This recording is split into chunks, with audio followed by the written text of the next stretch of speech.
ఈరోజు మనం ఈజీగా ఆలు కుర్మాని ఎలా చేసుకుందామో చూద్దాం రండి. ముందుగా ఆయిల్ పోసుకొని హీట్ అయ్యేంత వరకు వేచి ఉండాలి.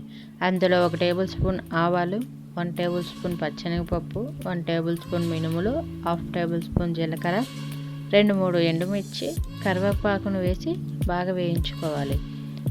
తర్వాత సన్నగా కట్ చేసి పెట్టుకున్న 3-4 పచ్చిమిర్చిని వేసి బాగా వేయించిన తర్వాత ముందుగా కట్ చేసి పెట్టుకున్న బంగాళదుంపను వేసి చిటికెడు పసుపు వేసి బాగా మిక్స్ చేసుకోవాలి.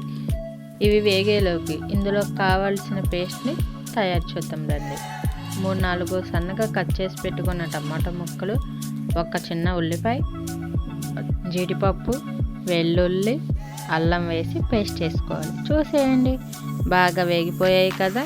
ఇప్పుడు ముందుగా పట్టుకున్న పేస్ట్ని యాడ్ చేసి అందులో కొంచెం వాటర్ని వేసి మిక్స్ చేసుకోవాలి.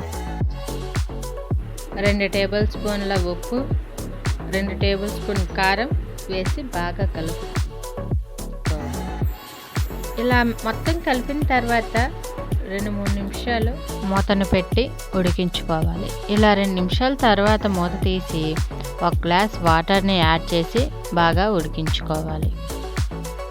చూశారు కదా, ఇలా లైట్గా ఆయిల్ పైకి తేలినాక 2-3 టేబుల్ స్పూన్ల ధనియాల పొడిని వేసి బాగా కలుపుకోవాలి. చూశారు కదా, ఆయిల్ అంతా పైకి వచ్చేసింది. ఇప్పుడు కొంచెం కొత్తిమీరతో గార్నిష్ చేసుకుంటే ఆలు కుర్మా ఈజ్ రెడీ. చూడండి, గ్రేవీ ఎంత బాగా వచ్చేసిందో, చపాతీలో తింటే ఉంటుంది.